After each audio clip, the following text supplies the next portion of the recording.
Hey, welcome back to Skaana Exotics with me, yeah boy, and today we're going to be talking about Neoholothele incei.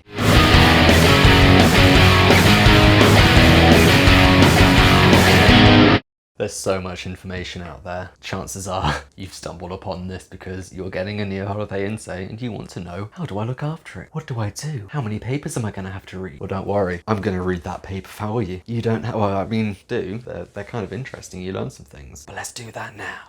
The new genus Neoholothele incei is herein described until Rodloff's revision in 1997. Genotype species was only known by this female holotype, making it representative of Neoholothele clavated intricate following features in two rows, male and female with dark central muscle claws with a median row of small teeth. Okay.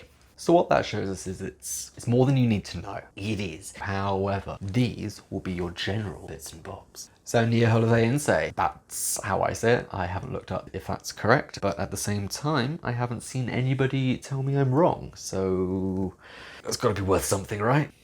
Trindidad Olive gives you a kind of a good idea as to where they come from. That's right, Venezuela, Caribbean, and of course, Trinidad. 3 locations for a beautiful spider. It wasn't always Neoholothele, it used to be Haplopus. You're probably sat there thinking, well, how do I know that name? Why do I know Haplopus? And I'll tell you why you know Haplopus. It's because of the pumpkin patch. It's a staple in the tarantula community. Everybody wants or has one. I don't know, mine's biddy. Absolutely tiny, but you know what? I love her, she's alright. She's got a fun little booty. Online will tell you that they're a burrowing bird species, which is not wrong. But my experience has told me that mine likes to kind of just web up absolutely everything. She hasn't really dug at all. She's webbed over things so that she's got a nice little kind of burrow, I guess, but she hasn't dug. Comparatively, I've got, you know, the Chilobrachus, for example. They will dig down. You've got your king baboon and such.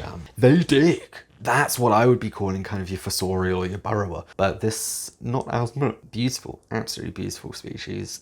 You probably guessed from the nice little list of places that they are New World, and so their defense is mainly urticasing hairs. Ask anybody who has a Neoholothele incei how often they have been kicked at, or actually scrap that. Ask them if they have ever been concerned that their incei is going to do anything to them. Anything at all. Because I'll tell you what, mine doesn't even slightly think about kicking hairs. She will much prefer to run away. That goes from the smallest sling to, well, my largest girl. Even then, how big is large?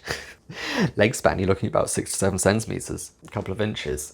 You can normally get a female for probably about 3 inch. I'd probably say male a little bit smaller, but still, they're pretty. They're dwarf species. I don't know what you're really expecting. You're not going to get your big chunky boys, but you are going to get some beautiful little ones. And there's something about, I don't know, there's something about her that I just absolutely love, in the sense of every time I open it up, I wouldn't say she's my favorite, but she's one of my favorite. And that's why if you checked out the videos the other day, you'll know that I'm trying to breed her. No one has a male at the moment, absolutely no one. I've got my small babies and they can grow, but I want a male now. Females live that little bit longer, 7-ish years, when males will probably do 2. After 2 years, they've had enough.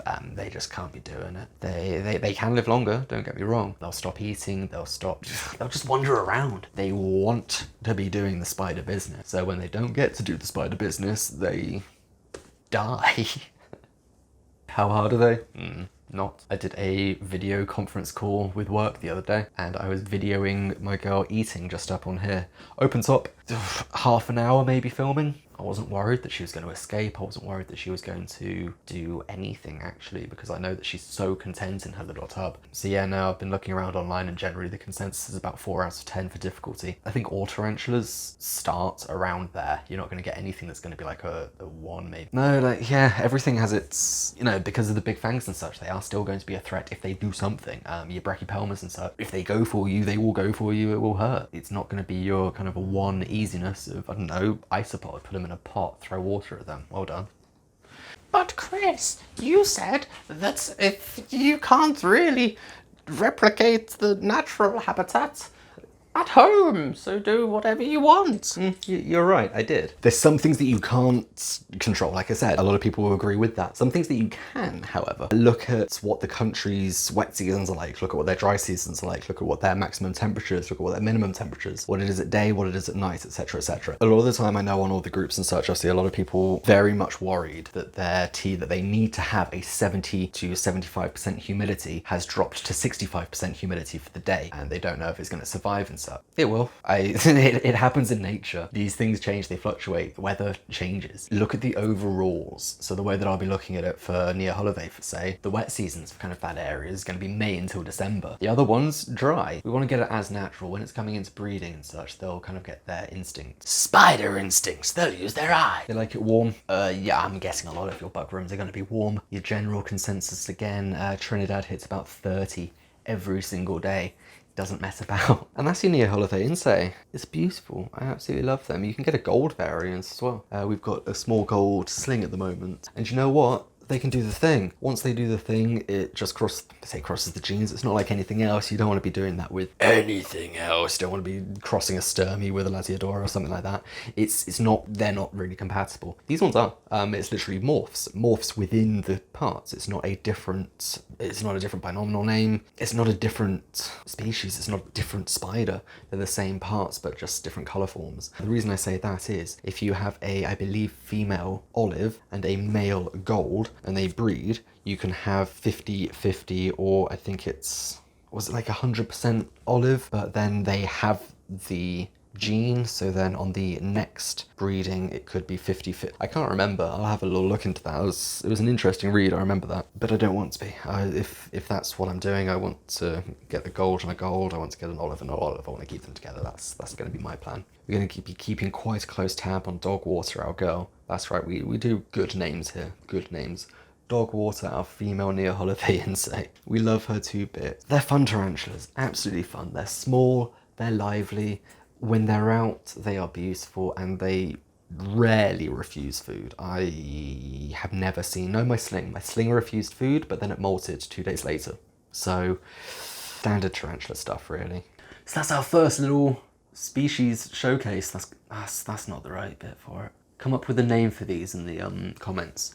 Little like focal points for species. I think everybody else calls them species showcases, which makes sense and it works, but I want to have something different.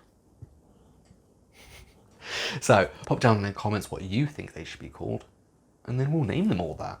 We're going to be doing it with everything at some point. It's just good content at the end of the day, isn't it? Yes, I can do mystery boxes. Yes, I can do feeding. Yes, I can do all that. But you know what, at the end of the day, you still want to know about this tea and that tea and this millipede and that gecko. I don't know. There's other things that we have. Teas are just what I've got behind me at the moment.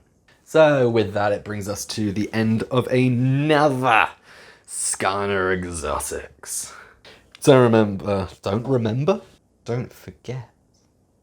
Please don't forget to like and subscribe, and of course just comment down below, because you know what, it all helps the channel. Until then, spread love.